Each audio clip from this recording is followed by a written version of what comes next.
Heroines దొరికించుకోవడం చాలా కష్టం. ఇక సక్సెస్ లో ఉన్న బ్యూటీ విషయంలో పోటీ మరీ ఎక్కువగా ఉంటుంది. సాధారణంగా ఏ హీరోయిన్ అయినా ఈ పరిస్థితుల్లో తమ ఇమేజ్ ను క్యాష్ చేసుకోవాలనుకుంటారు. వీలైనన్ని ఎక్కువ సినిమాలు చేసేసి భారీగా కాసులు వెనకేసుకోవాలని భావిస్తారు. కానీ స్టార్ హీరోయిన్ సమంత ఆలోచన మాత్రం వేరే విధంగా ఉంది.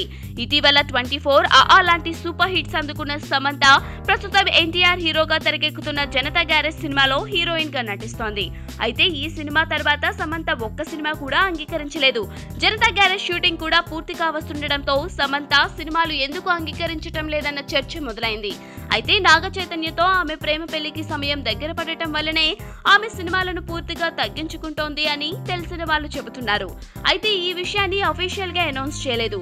కెరీర్ పీక్స్ లో ఉన్న ఇలాంటి సమయంలో బ్రేక్ తీసుకోవటం సమంత ఫ్యూచర్ కు అంత మంచిది కాదన్న వాదన కూడా వినిపిస్తోంది. మరి సమంత ఈ విషయంలో సెకండ్ డెసిషన్ తీసుకుంటుందో లేదో చూడాలి.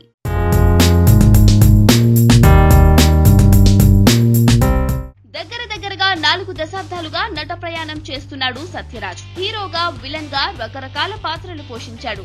ఎప్పుడూ ఆయన్ని ప్రేక్షకులు పాత్రల పేర్లతో పిలవలేదట. బాహుబలి తర్వాత నుంచి మాత్రం ఆయన్ని అంతా కట్టప్ప అనే పిలుస్తున్నారు.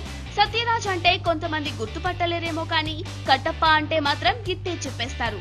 ఆ సినిమా విడుదలైనప్పటి నుంచి సత్యరాజ్ కి ఒకటే ప్రశ్న ఎదురవుతోందట. బాహుబలిని ఎందుకు చంపారు అని.